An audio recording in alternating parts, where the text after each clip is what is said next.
Welcome lovers, welcome to the physics lover Aman Kumar YouTube channel. और physics की दुनिया में आप सभी लोगों का स्वागत है। हमने अपने बहुत सारे मतलब कि 2 लेक्चर ग्रेविटेशन के कर लिए हैं। एक लेक्चर में हमने पूरा 9th का बेसिक पार्ट देखा, दूसरे लेक्चर में हमने केपलर्स के नियम देखे। आज तीसरा लेक्चर है। आज के लेक्चर में हम बात करेंगे कि जो ग्रेविटी की वैल्यू होती है वो कहां पर कितनी होती है, कैसे चेंज होती है, मतलब पृथ्वी के ऊपर जाने पर कैसे चेंज होती है, पृथ्वी के नीचे जाने पर कैसे चेंज होती है, और लॉन्गिट्यूडनल मतलब होता है अक्षांश पर, जो लॉन्गिट्यूडनल होता है लैटिट्यूड बोलते हैं उसे, तो लैटिट्यूड के बेस पे, अक्षांश के बेस पे कैसे चेंज हो रहा होता है, वो सारी चीजें हम जानना चाहते हैं।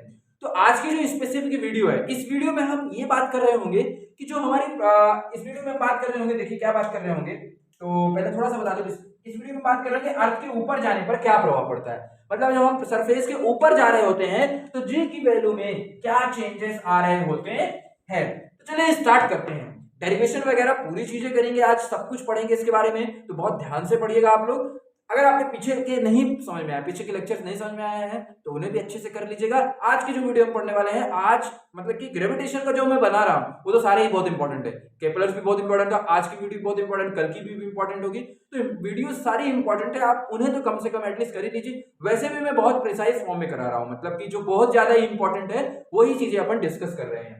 चलिए स्टार्ट करते हैं।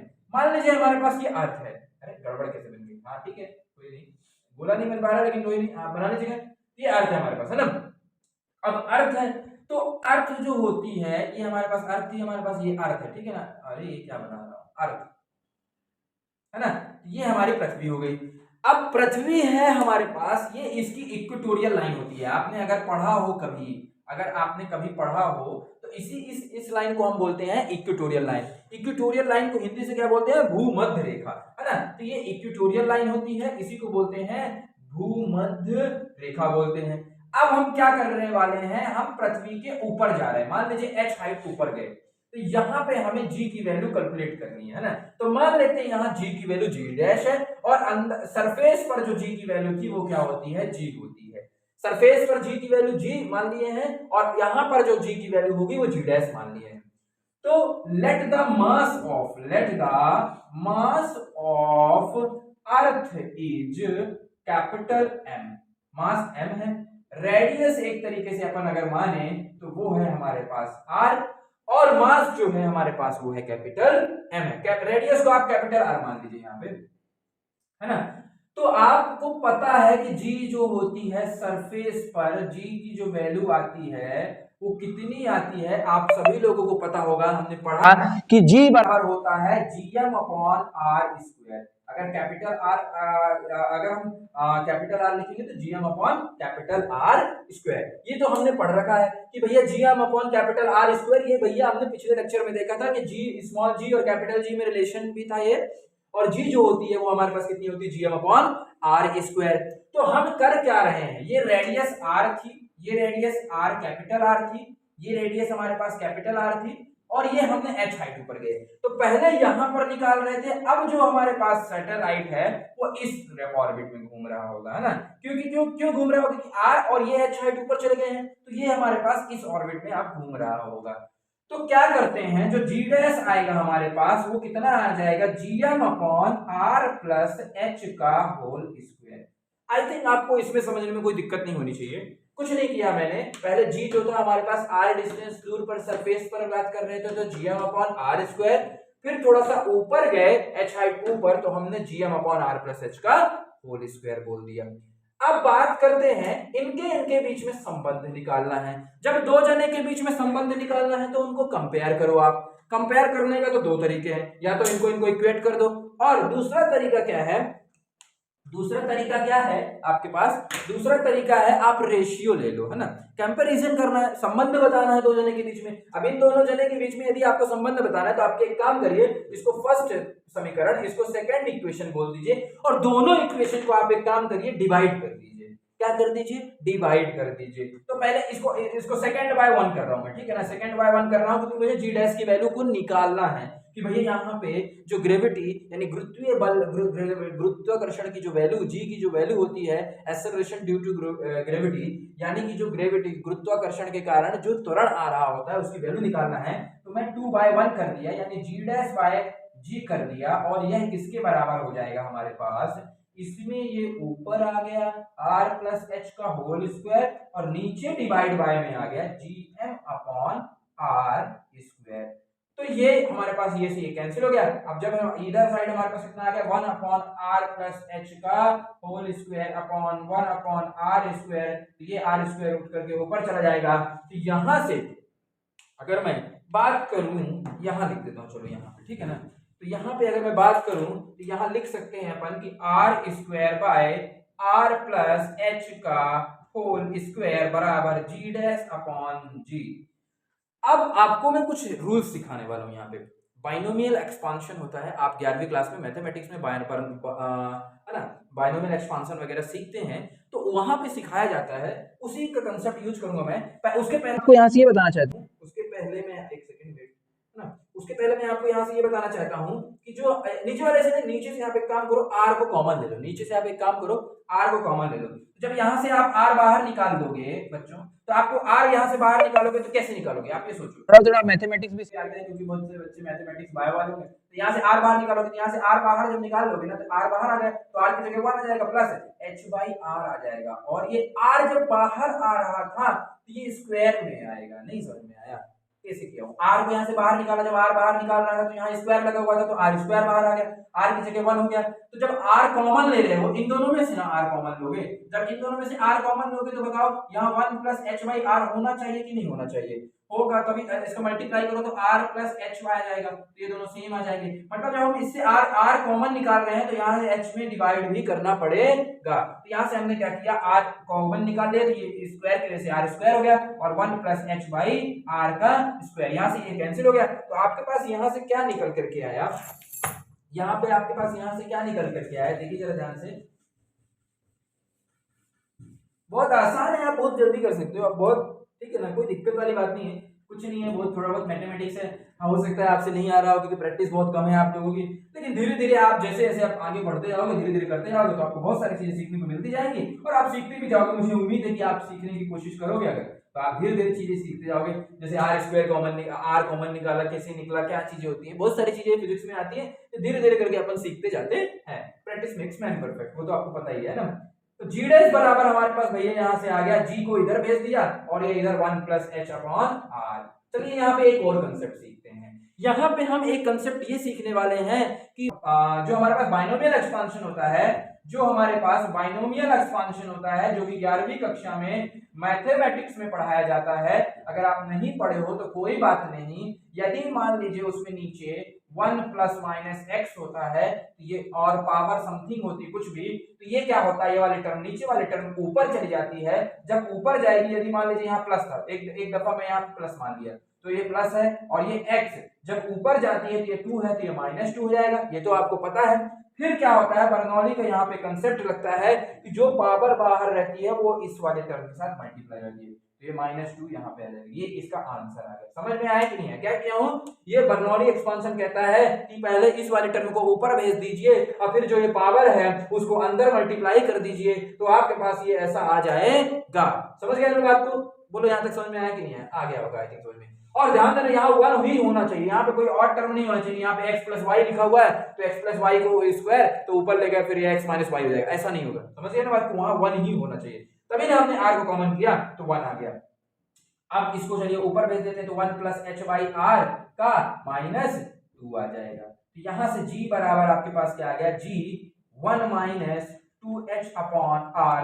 देखो हम क्या किया मैंने, देखो यही चीज, h बाई r को x मानो तो x मानो, फिर -2 को अंदर भेज दिया, तो -2 को अंदर भेज दिया तो -2 इससे मल्टीप्लाई हो गया, तो हमारे पास g बराबर g डैश बराबर कितना आ गया, g 1 minus 2h upon r। तो देखो आप लोग को समझ में आ रहा होगा, 1 में से हमने कुछ घटा रहे हैं, आप क्या कर रहे हो, कुछ कम कर रहे हो। पहले g डैश बराबर g मतलब कि कम 1 माइनस 2h अपॉन r कर रहे हो, मतलब ये वैल्यू कम हो जाएगी, ये वैल्यू कम होगी, इसका मतलब g की जो वैल्यू आ रही है वो क्या होती जा रही है, हमारे पास कम होती जा रही है। मतलब जैसे जैसे आप ऊपर जाते जाओगे तो g डैश की वैल्यू क्या होगी, कम होती जाएगी। तो परीक्षा में यदि आपसे या फिर कोई इंटरव्यूअर आपसे कुछ भी पूछ ले, यदि ये पूछ ले कि पृथ्वी के जैसे जैसे ऊपर जाते जाते हैं तो g की वैल्यू में क्या होता है, तो g की वैल्यू जब हम पृथ्वी के ऊपर जाते जाते हैं तो g की वैल्यू हमारी क्या होती जाती है, कम होती जाती है। जैसा कि हमने देखा कि g डैश की जो वैल्यू है वो कम होती गई।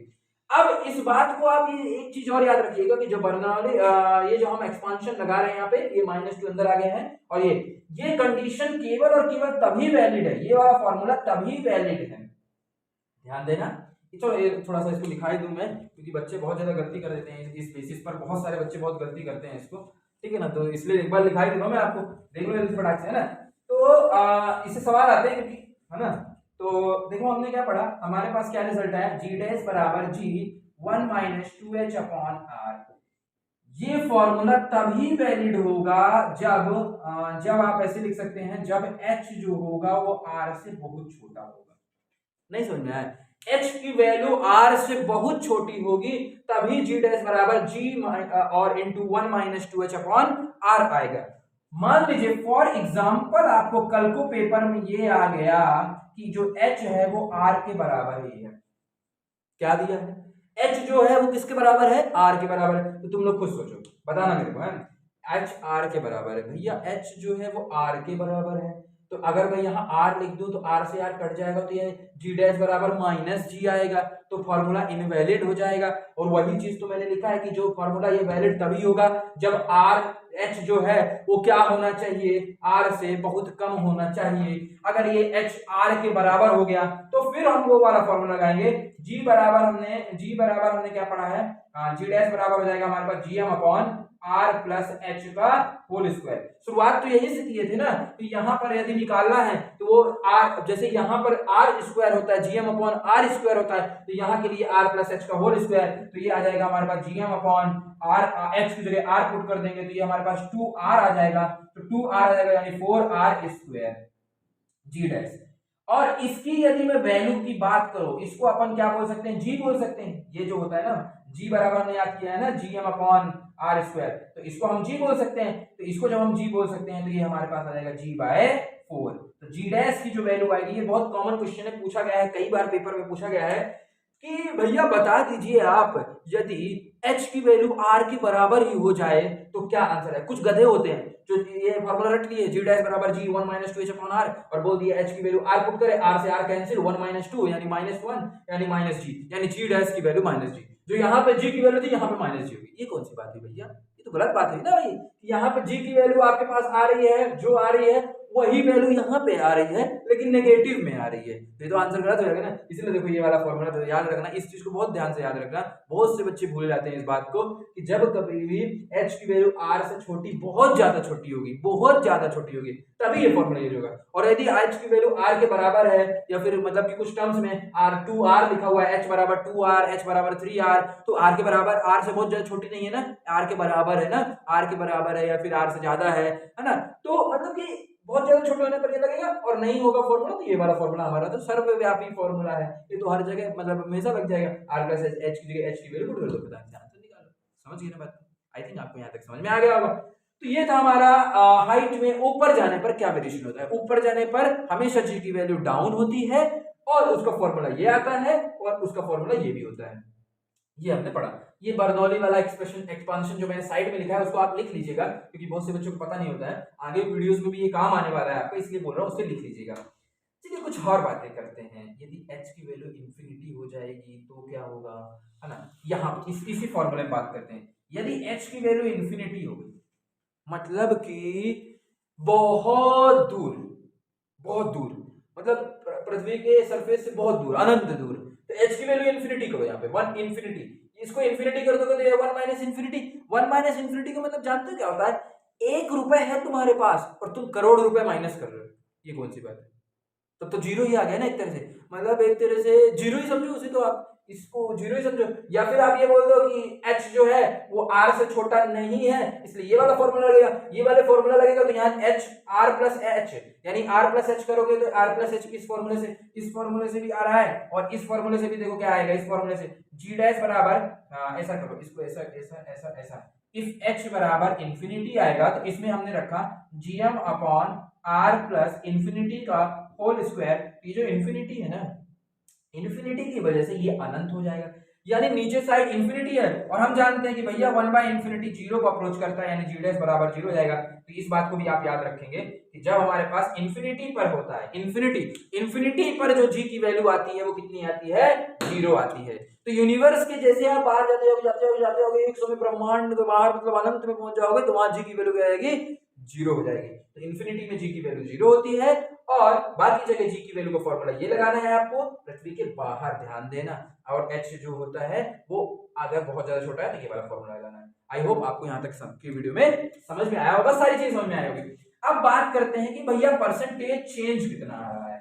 परसेंटेज चेंज का मतलब जानते हो क्या बोल रहा हूँ कि जैसे मान लो ये मेरा घर है और ये आपका घर है, या इतना पैसा यहाँ पे आपके पास कितना पैसा है और यहाँ पे कितना पैसा है, तो मेरे मतलब कि कितना चेंज, कितने परसेंट चेंज आ रहा है, पैसे में कितना चेंज आ रहा है। इसी प्रकार हम ग्रेविटी की बात कर सकते हैं कि सरफेस पर यानी सतह पर, पृथ्वी की सतह पर जो जी की वैल्यू है और जिस पर हमने निकाला है, जो बाहर हमने जी की वैल्यू निकाला है, उनमें जो अंतर आता है वो कितना आ रहा होता है। तो जैसे हमें अगर परसेंटेज चेंज निकालना है तो उसका हम बोल सकते हैं कि जो g एट हाइट h, अगर h हाइट पर जो हमारे पास जो g की वैल्यू आई है उसमें से जो हमारे पास यहाँ पर वैल्यू आ रही है वो अपॉन जो हमारे पास यहाँ पर वैल्यू थी g मतलब कि सरफेस पर जो वैल्यू थी इनटू 100%। तो जो हमारे पास h हाइट पर g की वैल्यू आई है वो कितनी आई है, g डैश बराबर क्या आया था, g 1 - 2h अपॉन r, और यहाँ पे जो सरफेस पर होती है वैल्यू कितनी आई थी हमारे पास, जी आर पर जी ही माने हैं अपन, है ना, इस जी को बोले ना जी माने, और यहाँ सरफेस पर जी, तो ये हो गया हमारे पास यहाँ से ये मल्टीप्लाई बाय 100। अरे जी की वैल्यू में पुट नहीं कर रहा हूँ, G M upon R square होती है ना, लेकिन अपन पुट नहीं कर रहे हैं। तो एच हाइट पर जो आया था हमारे पास जी 1 - 2h अपॉन आर, और जो यहाँ पर जो जी की वैल्यू है आर रेडियस पर, तो जी यहाँ से जी कैंसिल हो गया, तो हमारे पास कितना आ गया यहाँ से 1 - 2h upon R -1 upon G into 100, यहाँ से जी कैंसिल हो गया, तो हमारे पास कितना आ गया आंसर, यहाँ से आंसर आ गया हमारे पास -2h upon R multiply by 100%, यानी इतने परसेंट हमारा डिक्रीमेंट हुआ है, इतने परसेंट जी की वैल्यू ऊपर जाने पर डिक्रीज हो जाएगी। यदि एच हाइट ऊपर जाते हैं तो इतने परसेंट हमारे पास जी की वैल्यू कम हो जाएगी। तो डायरेक्ट पेपर में ऐसा पूछा जाता है कि यदि हमने पृथ्वी की सतह से एच हाइट ऊपर गए, है ना, मान लो एच की वैल्यू दिए हुआ है तुम्हारे पास, है ना, एच हाइट ऊपर गए तो उसमें कितना अंतर आएगा, कितना जी यहाँ की और यहाँ की जी में कितना अंतर आएगा, कितने परसेंट, तो -2h अपॉन r इंटू 100%। अंतर बस निकालना होता है जी, तो GH माइनस यहाँ की ग्रेविटी को माइनस कर, यहाँ की ग्रेविटी जितनी है और यहाँ की ग्रेविटी जितनी है दोनों को माइनस कर देते तो अंतर आ जाता है। लेकिन जब परसेंटेज निकालना होता है तो डिफरेंस के साथ साथ हम नीचे डिवाइड करते हैं, जिसके रेस्पेक्ट में निकाल रहे हैं, मतलब इसके रेस्पेक्ट में निकाल रहे हैं, GR मल्टीप्लाई बाय 100। तो यही था हमारा मतलब कि हाइट ऊपर जाने पर क्या वेरिएशन आता है, ये हमने देख लिया। थैंक यू लवर्स, मिलते हैं नेक्स्ट वीडियो में, तब तक के लिए आप पढ़ते रहें और आगे बढ़ते रहें। Best of luck.